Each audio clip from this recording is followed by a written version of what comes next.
আজকে কিন্তু আমি আপনাদেরকে দর্শন করাবো লোকনাথ বাবার মন্দিরের। আমরা কিন্তু অনেকেই চাকলা মন্দির বা কচুয়ায় মন্দিরে ওখানে অনেকেই গেছি, আর এই মন্দিরটা যারা জানি আমরা তারা কিন্তু অনেকেই এসেছি, কিন্তু এই মন্দির কিন্তু এখনও অনেকের কাছে অজানা, যার জন্য আমি এই মন্দিরে আজকে গেছিলাম ও এই ভিডিও আপনাদের সামনে তুলে ধরলাম। হাই, আপনারা সবাই কেমন আছেন? আশা করি সবাই ভালো আছেন।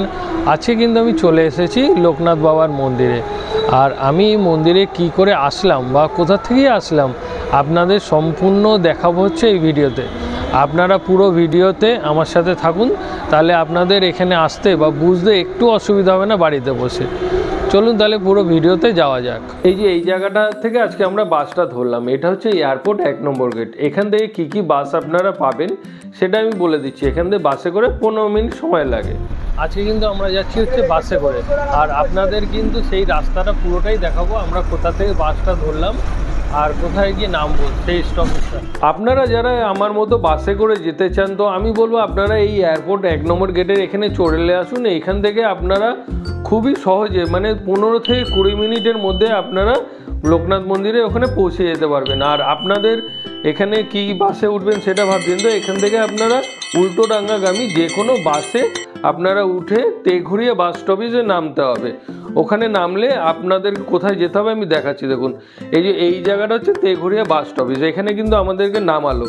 আর এই যে এই সাইডে যে রাস্তাটা চলে গেছে, আপনাদের এখান থেকে হেঁটে যেতে মাত্র 5 থেকে 6 মিনিট লাগবে মন্দিরে পৌঁছাতে। আর এই দিকটা চলে গেছে হচ্ছে উল্টোডাঙ্গার দিকে।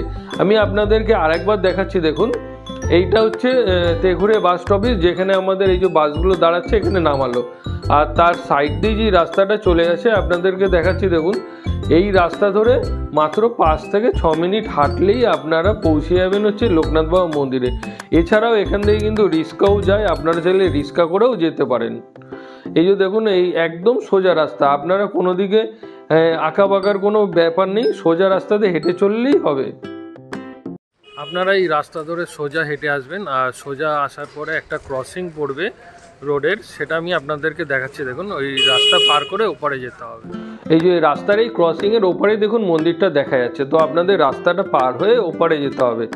আর আপনারা যখন এই পারে আসবেন এখানে কিন্তু অনেক ফুলের দোকান, বা যদি আপনার পুজো দিতে চান তো এখানে মিষ্টির দোকানও আপনারা পেয়ে যাবেন, যে এখান থেকে আপনারা সহজেই কিনে নিতে পারবেন।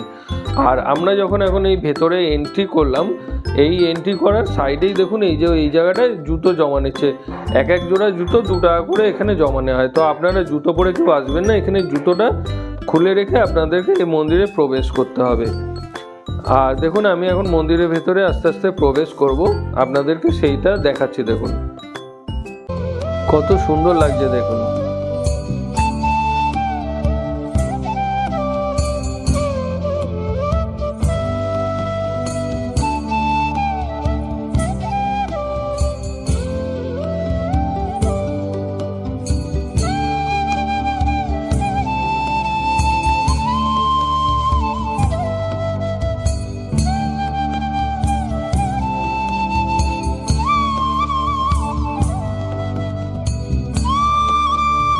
এই মন্দিরে কিন্তু ভেতরে ভিডিও করা বা ফটো তোলা অ্যালাউ নেই, যার জন্য কিন্তু আমি ভেতর থেকে আপনাদের দেখাতে পারলাম না, বাইরের থেকে আপনাদেরকে দর্শন করালাম। আপনাদের যখন দর্শন করা হয়ে যাবে তো আপনারা বাইরে বেরোনোর সময় এখান থেকে প্রসাদ নিয়ে নিতে পারবেন, আর হাত ধোয়ার জন্য কলও সাইডে আপনারা পেয়ে যাবেন। আমাদের এখন এই মন্দিরে ঘোরা হয়ে গেল, তো এখন বাড়ির দিকে রওনা দেবো। আর আপনাদের সাথে তাহলে দেখা হচ্ছে আবার নতুন কোনো জায়গায় নতুন কোনো ভিডিওতে। আপনারা সবাই ভালো থাকবেন এবং সুস্থ থাকবেন।